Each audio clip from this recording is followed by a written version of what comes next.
आप सुन रहे हैं एजी एंटरटेनमेंट की धमाकेदार प्रस्तुति। डीजे गोलू सिमरन।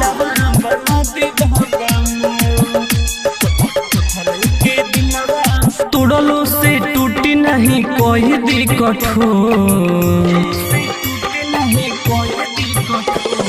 तोड़लो से टूटी नहीं कोई दी कठोर, तोड़लो से टूटी नहीं कोई दी कठोर।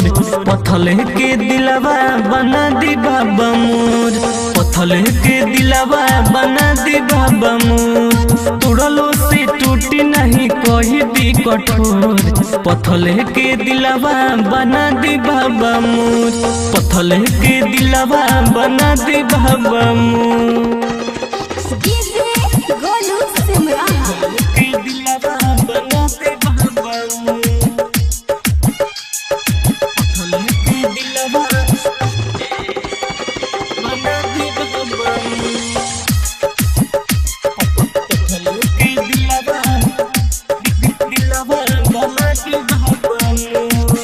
जे पर दिलवा के कोई देव चूरी हो, धोखा खा खा के बोइनी मजबूर हो।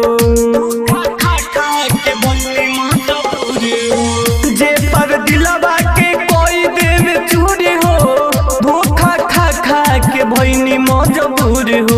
रूह तनी हाथ जोड़ी दर पयाई तोर, पत्थल के दिलवा बना दी बाबा मोर, पत्थल के दिलवा बना दी बाबा मोर।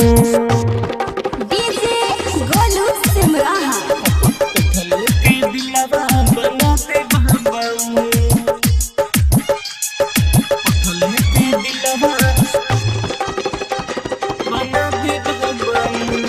आप सुन रहे हैं एजी एंटरटेनमेंट की धमाकेदार प्रस्तुति। झर फूक कोट कितना हार गइले ओझा, वो पर याद आवे अखिया के सोझा। झर फूक कोट कितना हार गइले ओझा, वो पर याद आवे अखिया के सोझा। प्रेमी परदेसी रोहित रोवे अखिया फोर, पत्थले के दिलवा बना दी बाबा मोर, पत्थले के दिलवा बना दी बाबा मोर। लाइकेज डिजिटल रिकॉर्डिंग स्टूडियो रोहिणिया।